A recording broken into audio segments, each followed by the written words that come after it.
Assalamualaikum warahmatullahi wabarakatuh. Perkenalkan, kami dari kelompok 6 pada mata kuliah konsep data mining. Di sini akan membahas tentang metode klasifikasi yang beranggotakan Haidir Lembayung, Istiqomah Soleha, dan Yanto Yahya Lutfi. Langsung saja menuju ke materi pembahasannya.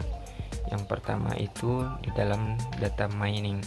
Data mining adalah serangkaian proses untuk mendapatkan pengetahuan atau pola dari kumpulan data. Menurut Ian H. Witten tahun 2011.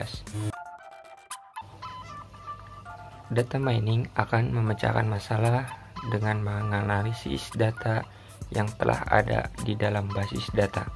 Data mining sering juga disebut Knowledge Discovery in Database atau KDD.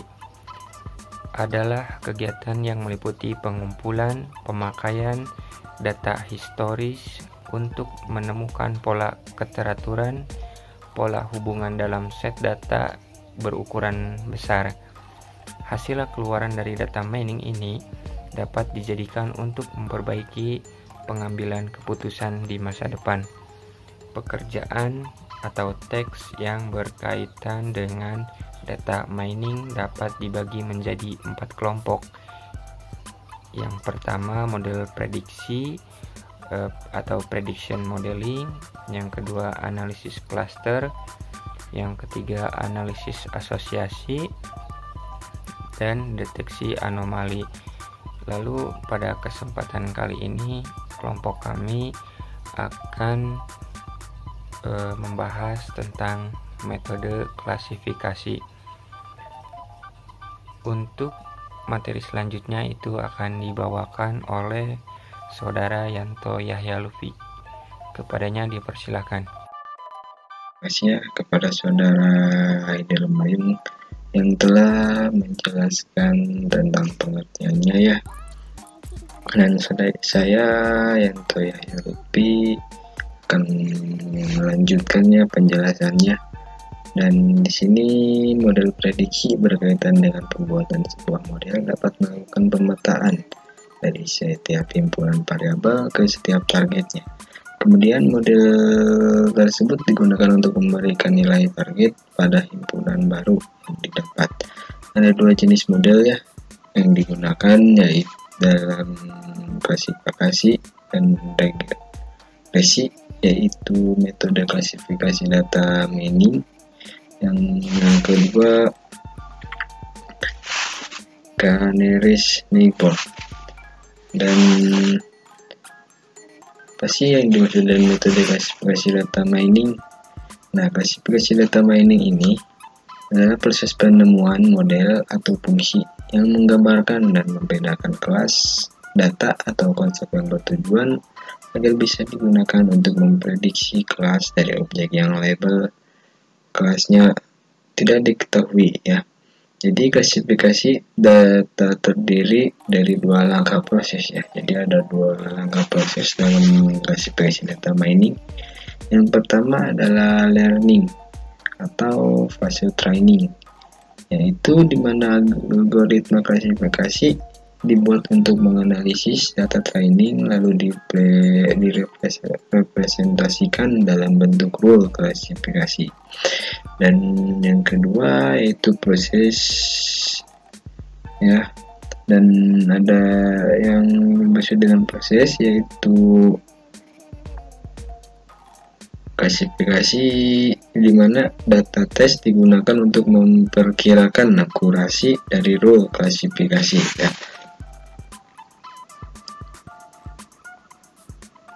Nah, jadi proses klasifikasi didasarkan pada 4 komponen, yaitu A, kelas variabel dependen yang berupa kategorikal yang merepresentasikan label yang terdapat pada objek ya.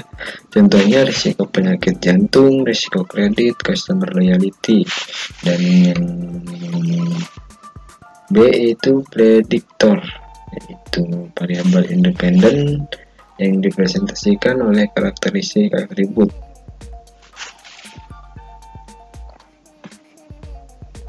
Dan yang C yaitu training dataset atau satu set ya, yang data yang berisi nilai dari kedua komponennya di atas yang digunakan untuk menentukan kelas yang cocok berdasarkan prediktor. Dan D itu testing dataset yang berisi dari data yang baru ya, yang diklasifikasi dan oleh model yang telah dibuat dan diakurasi. Nah, yang kedua itu adalah K-nearest-neighbor. Nah, yang dimaksud dengan K-nearest-neighbor itu atau KNN merupakan salah satu metode yang digunakan dalam menyelesaikan masalah pengklasifikasian ya. Jadi prinsip KNN yaitu mengkelompokkan atau mengklasifikasikan suatu data baru yang belum diketahui kelasnya berdasarkan jarak data baru itu ke beberapa tetangga ya, atau neighbor terdekat. Yang tetangga tersebut adalah objek latih yang memiliki nilai kemiripan terbesar atau ketidakmiripan terkecil dari data lama ya.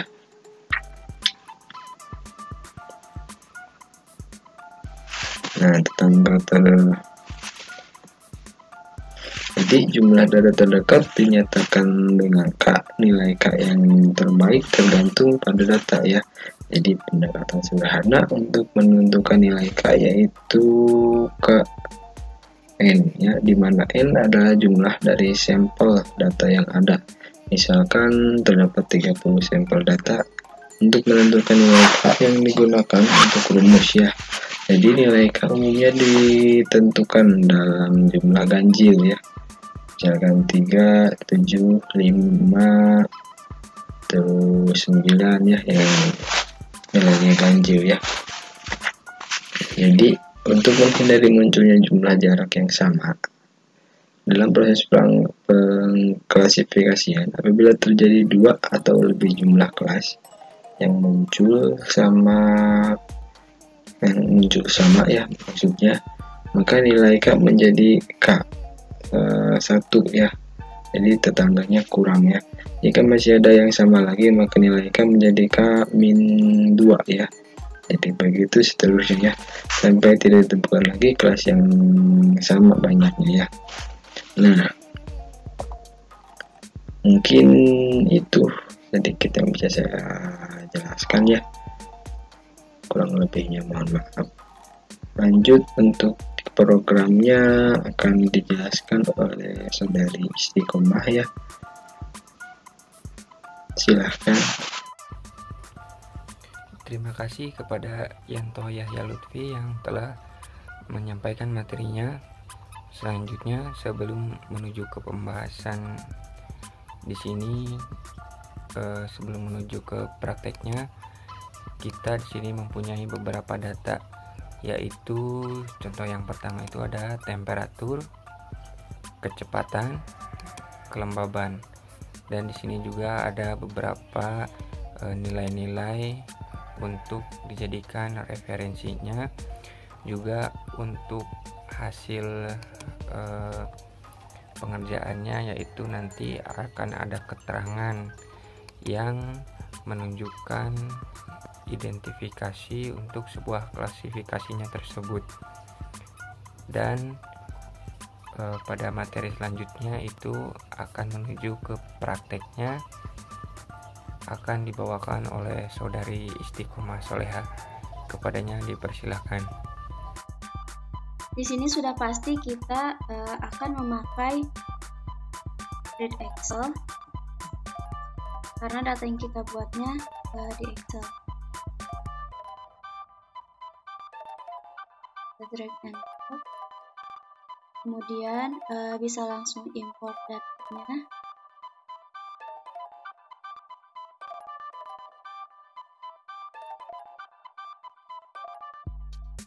Nah, dalam metode KNN ada yang namanya label atau kelas. Jadi kita harus menentukan label atau kelasnya. Di sini kita bisa lihat pada data ini yang menjadi labelnya adalah keterangan atau hasil daripada data-data ini. Nah, maka kita akan menambahkan operator baru, yaitu setrol.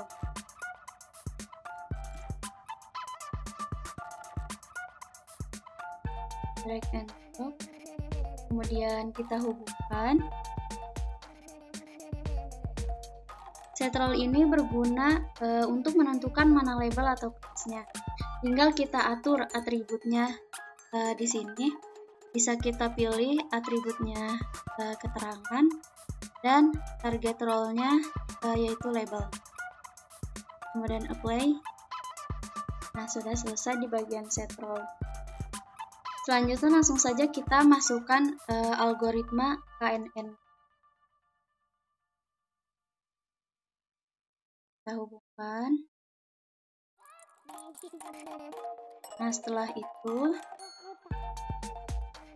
karena di sini sifatnya pengujian, maka kita akan menggunakan apply model untuk membuat sebuah modelnya.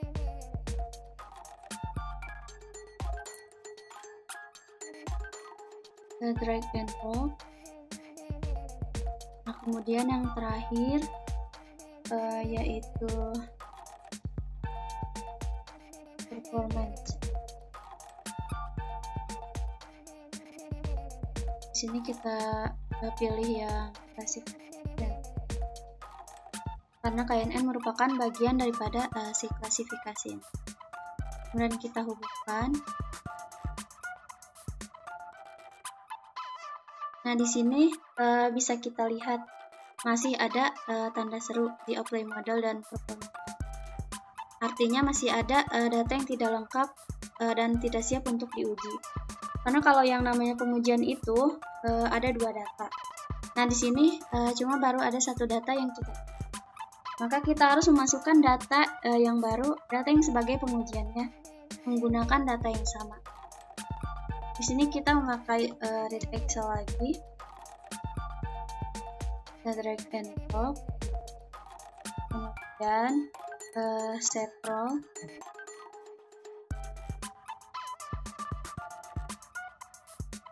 kita hubungkan, dan pengaturannya sama seperti sebelumnya, yaitu atributnya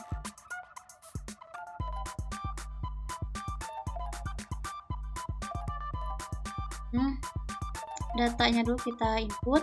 Maaf. Di sini kita memakai data yang sama dengan data sebelumnya. Sudah selesai. Kemudian kita atur setrolnya, di mana atributnya kita pilih keterangan dan target role-nya kita pilih label. Kemudian apply. Dan kita hubungkan dengan salah.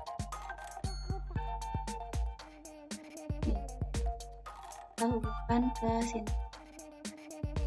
Kita hubungkan.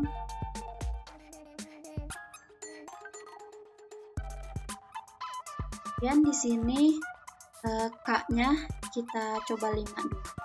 Kemudian kita pilih. Nah, maka hasilnya akan seperti ini. Model yang terbuatnya seperti ini.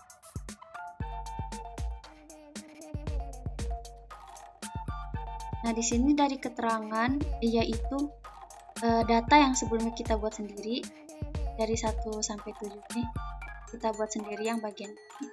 Nah, kemudian ini adalah prediction dari keterangan ini. Nah, di mana hasil ini adalah hasil dari confidence hujan sebesar 0,575 dan confidence tidak hujannya 0,425. Dan di sini yang besarnya angkanya yaitu confidence hujan. Nah, maka prediksi dari keterangannya yaitu hujan. Nah, di sini masih sama dengan data yang sebelumnya kita buat. Nah, kemudian data yang kedua, data yang kita buat di sini hujan, kemudian prediksinya tidak. Kita lihat kembali di confidence-nya. Di sini confidence hujannya 0,416 dan confidence tidak hujannya 0,584. Di sini nilainya lebih besar confidence tidak hujan. maka prediksi keterangannya yaitu tidak hujan. Nah, di mana hasil ini tidak sama dengan data yang sebelumnya kita buat. Nah, kemudian untuk performance factornya atau akurasi, hasil akurasinya yaitu 57,14%. Nah, dari data K-nya 5. Kemudian jika kita ubah K-nya menjadi 2 dan kita play, maka sini akurasinya menjadi 100%. Kita coba K-nya 4 misalnya, kemudian kita play, maka akurasinya yaitu 71,43%.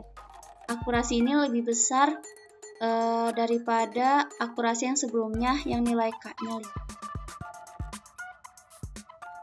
Jadi kita bisa bandingkan kalau K-nya 5, K-nya 2, kemudian 4. Lalu kita bisa lihat perubahan dari akurasi ini. Nah, seperti itu. Jadi kita bisa explore lebih banyak lagi apa yang mau kita uji. Di sini kita bisa uji dari K-nya. Mungkin itu saja yang bisa saya sampaikan dari praktek algoritma KNN ini. Mohon maaf apabila ada kekurangan. Sekian. Terima kasih kepada Saudari Istiqomah Soleha yang telah menyampaikan materi pada prakteknya. Selanjutnya mungkin menuju ke bagian penutup.